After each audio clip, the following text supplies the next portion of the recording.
repairs, so showing the outpour of support here really means a lot.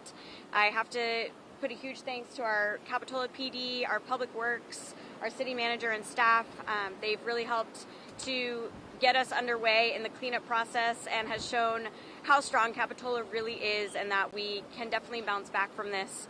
And we're going to need more support going into the future when we can reopen at a more full capacity, and so we'll be looking forward to that. And I will introduce Supervisor Zach Friend next. Thank you. Thank you, Mayor. Look, this community, our entire county, has been through a once-in-a-generational challenging event. Small businesses have been destroyed. We have tens of thousands of people currently evacuated, and we're not even out of the woods yet. Great appreciation for the governor coming. We recognize that this is going to be a long haul. Rebuilding both buildings as well as dealing with the emotional challenges that people are going to be facing associated with this long rebuild. So we're greatly appreciative to the governor reaching out to the White House and getting the declaration done as quickly as possible. We know there's going to be a long rebuild. We know we're going to need a lot of resources, but what we also need is a sense of resilience from all of us to be able to rebuild this area.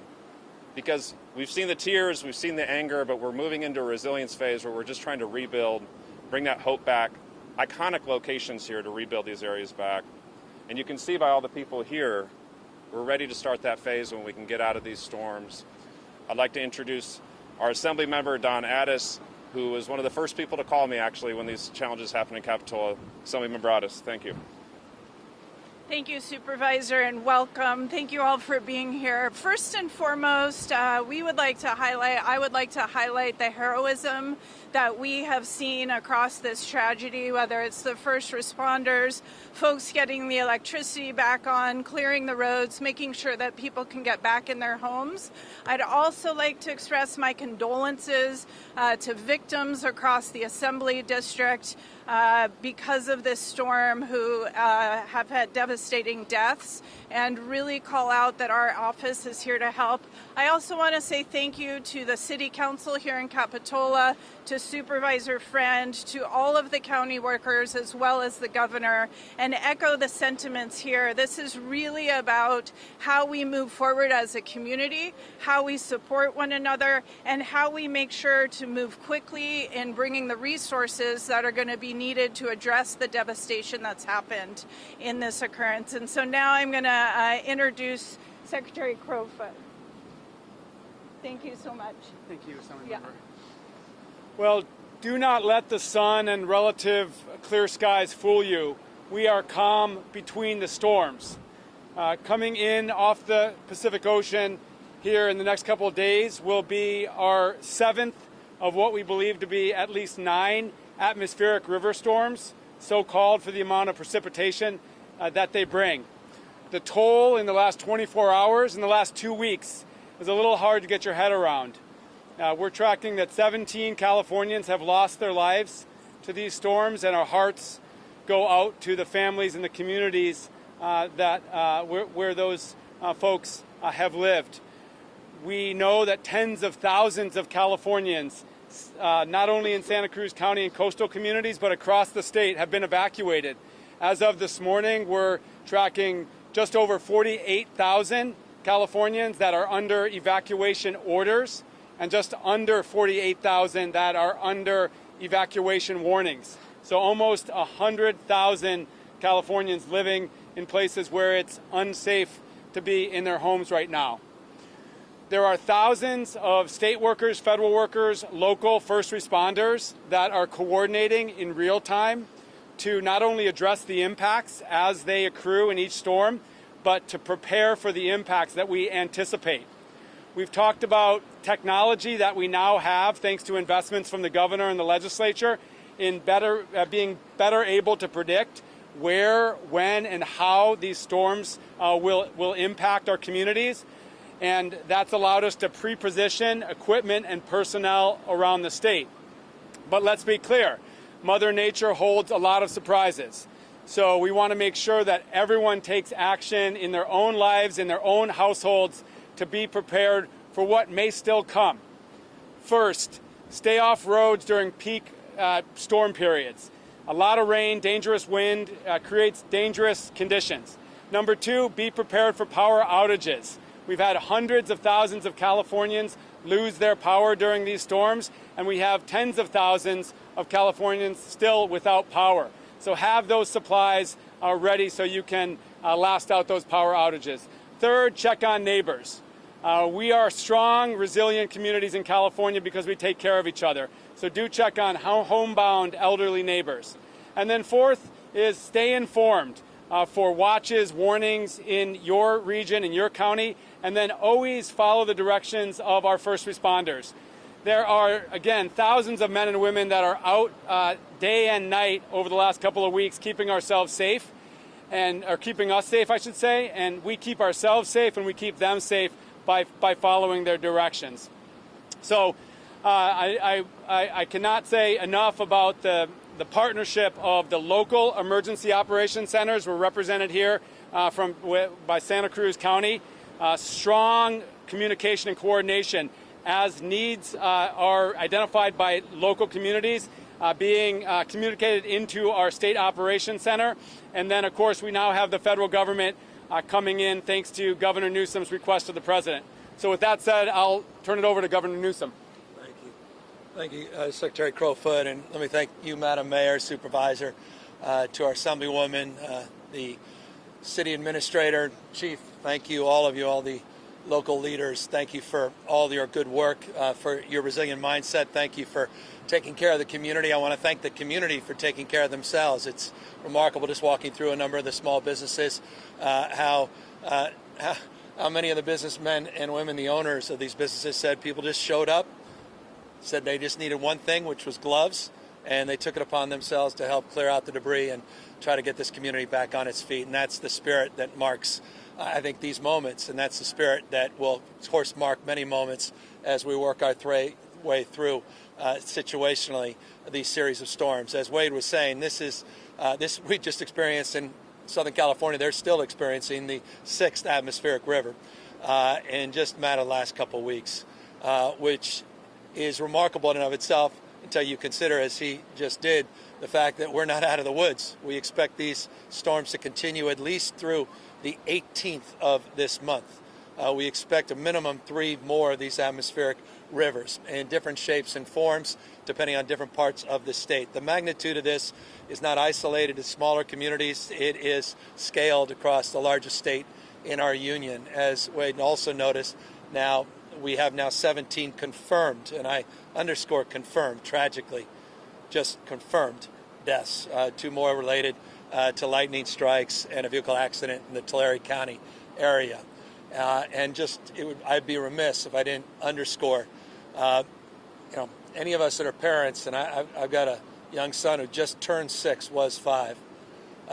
We have that young 5-year-old that is missing, and we just pray. I mean, this is, if you have any faith, it's at moments like this, we just pray for a miracle. That young boy, a young child whose lives now in danger, having been missing for some time down in Paso Robles. And so, as I say, that number tragically separate and above from that tragic incident is likely to grow. You've seen those evacuation orders up and down the state of California.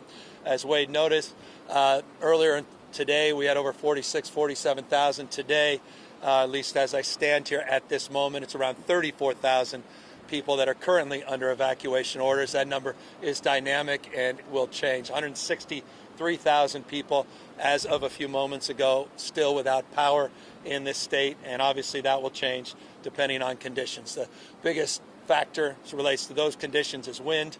You can see all up and down the state, and we've traveled all up and down the state, the wind being a disproportionate factor in terms of downed power lines, impacts obviously on trees. The challenge now is one should not be misled. The acuity of the storms in terms of the number of inches of rain and the intensity doesn't tell the entire story. We're soaked. This place is soaked.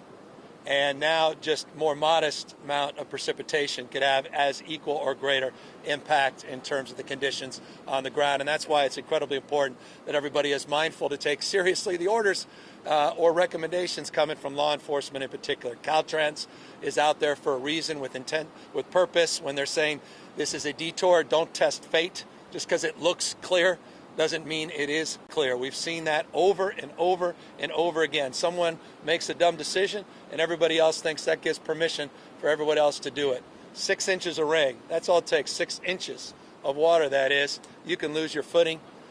In a foot of water, your car is spinning out of control. 2 feet, that car is floating down the road.